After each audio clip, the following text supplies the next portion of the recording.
This poor African little girl, Ayana, married a 70-year-old white man and later found out his scary secret. And what happened next will surprise you. So here is how it all started. The morning sun cast a golden hue over the dusty outskirts of the village. But for 12-year-old Ayana, there was no warmth in the light.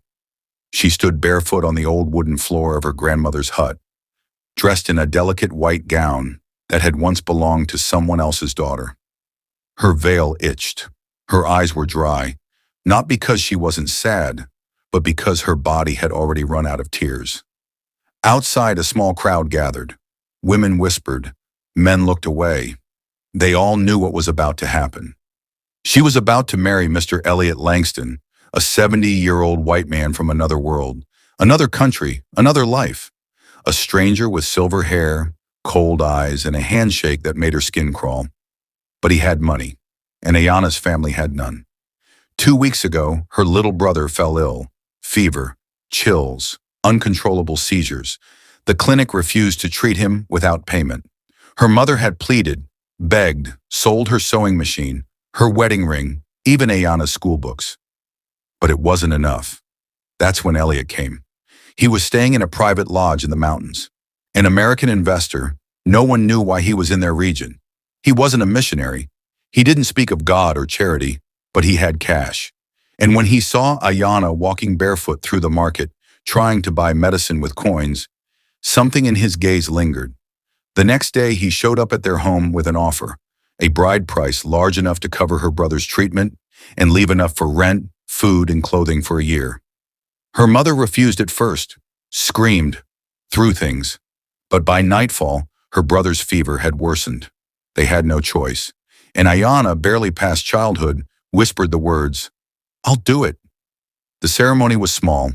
Her grandmother tied a thin thread of beads around her neck. Elliot, in an expensive black suit, wore a subtle smile. He said nothing except yes when asked if he took Ayana as his wife. She said nothing at all. There was no kiss, just a nod. That night, Ayana sat on the edge of a clean bed in a strange guest house. Elliot sat across the room, reading a book in a language she couldn't understand. He didn't come close. He didn't touch her. He simply handed her a bowl of soup and said, "You should eat." His voice was gentle, too gentle. It confused her. He slept in the room next door. The door between them locked. From his side, the truth begins to unfold. Over the next few days, Ayana braced for cruelty, silence, submission. But instead, Elliot treated her like glass. Not fragile out of pity, but valuable.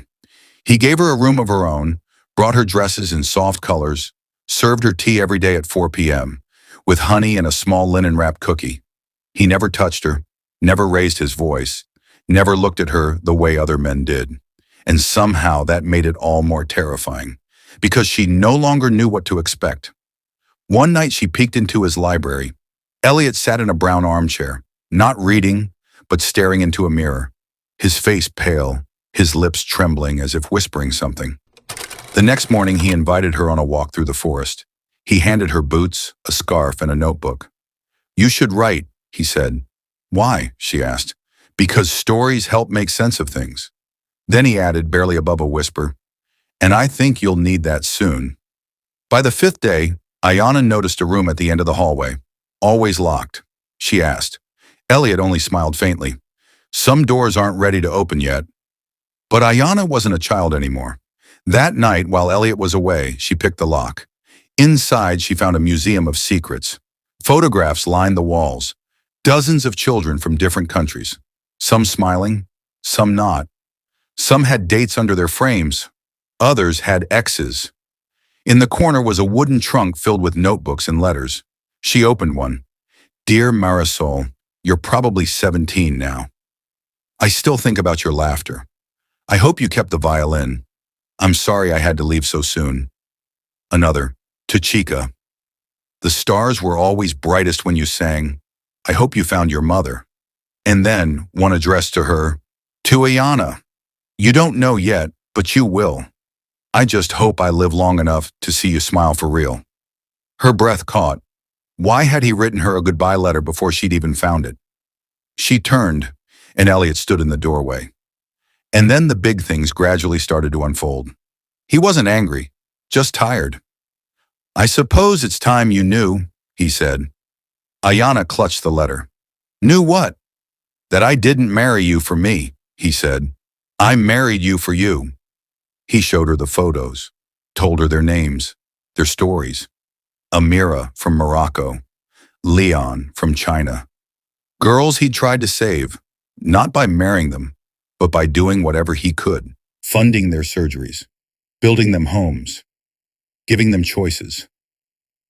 "But me," Ayana whispered, "you were going to be married off anyway. I heard about a Russian businessman offering to buy young wives in your region. Your family was in debt. He would have come to your door next. I just got there first." That night, Ayana didn't sleep. She sat by the window with Elliot's letter in her hand and realized something. He didn't save her because he had to. He saved her because no one else would. And that was the quickest coincidental goodbye ever said. The next morning, Elliot was gone. Congestive heart failure, the doctors said. He knew it was coming. Inside his drawer, Ayana found a sealed letter. "Ayana, if you're reading this, I'm gone. That's okay. I've lived my life. Now it's time for you to live yours. Your name is on everything I own. Land, savings, property. But the most important thing I leave you is freedom.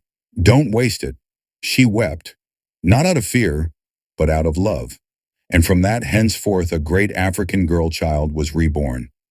News spread fast. The will shocked everyone. Ayana, just 12, was named Elliot's sole heir. The villagers were stunned. Some whispered blessings, others whispered curses. Witchcraft, some said. But Ayana said nothing. She simply listened. She stayed in the house Elliot left her, ate the soup he once made, read the books he once read. Miss Barrow, Elliot's lawyer, arrived with transition documents. "There's enough money to last you until university and beyond," she said. "You don't have to leave." Ayana nodded. Her first decision, use Elliot's money to rebuild the clinic, to build a school, to protect other girls. She outlawed child marriage in her district, formed a new registry, created a safe haven in Elliot's lodge. The one night, Ayana found a hidden envelope inside one of Elliot's books. Inside, a list of names, government officials, diplomats, criminals, men involved in child marriage and trafficking. At the bottom, one line, "Use your voice, Ayana. Burn the dark. They can't kill light when it knows who it is."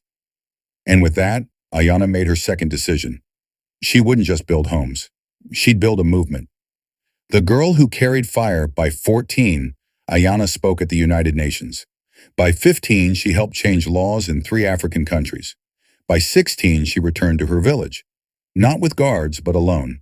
She smiled as she told the girls at her school, "I used to be afraid of silence. Now I know silence is where we grow strong." "Are you a queen now?" a girl asked. Ayana laughed. "Number queens wear crowns." She tapped her head. "I carry fire." That night she wrote in her journal, candlelight flickering, "I hope you see me now." And somewhere in the breeze she heard Mr. Elliot's voice. "I always did.